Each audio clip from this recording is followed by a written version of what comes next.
如何让孩子画出感动的画面？嗨，大家好，我是美人鱼老师。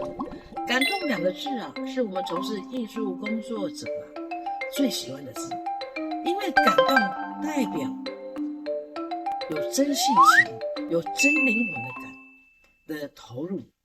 那为了要理解什么叫做感动，那我们举个例子，从生活中举一些例子哦。比如说一首很好听的音乐，大家一起来欣赏。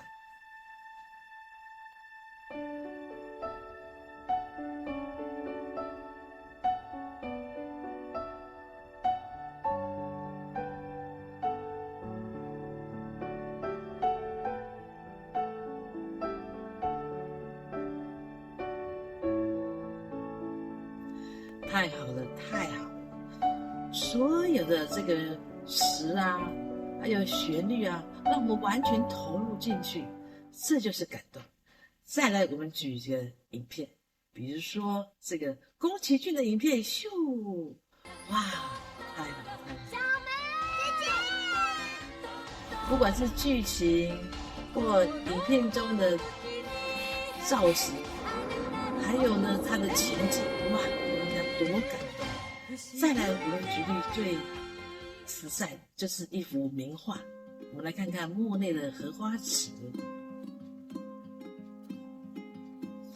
太好了，太好了！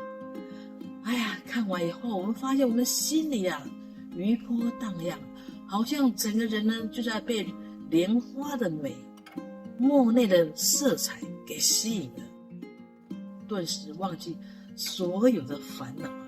这就是感动啊！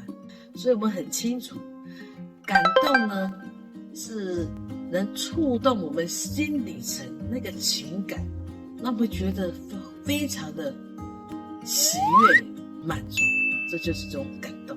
再来跟大家分享一个小女孩画画的一个小故事。她随时随地啊拿着一支笔啊，画出她生活里看到、眼睛里观察到，还有她心里的梦想、想表达的。她随时用那支笔画下，无拘无束，没有任何目的。所以呢，那时候的态度的她是非常的专注。我们来欣赏这场服装秀。哇，看了这个服装秀以后，你会发现孩子呢，他是完全的投入，这也是让人家会感受到这个感动。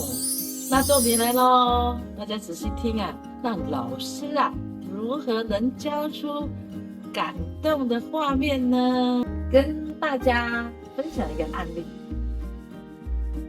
我的老师第一堂上机器人的时候呢，他的言语中呢，只是把机器人的样子叙述出来而已。后来啊，那个作品啊完全没有生命感，我就跟他讨论一下，说老师，你可不可以在下堂课呢，不是只有描述机器人，而是把那个感觉画出来。比如说机器人会动哦，机器人会滚的，咕噜咕噜咕噜咕噜。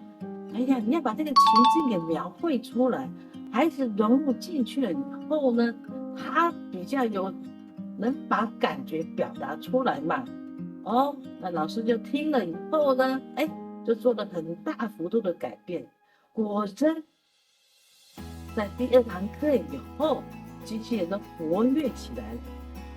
可见的很多的感动力啊，感动性啊，是要老师在言语中，他有充满了感染力，充满了情感，这才能把一个好的儿童课程啊表达出来了。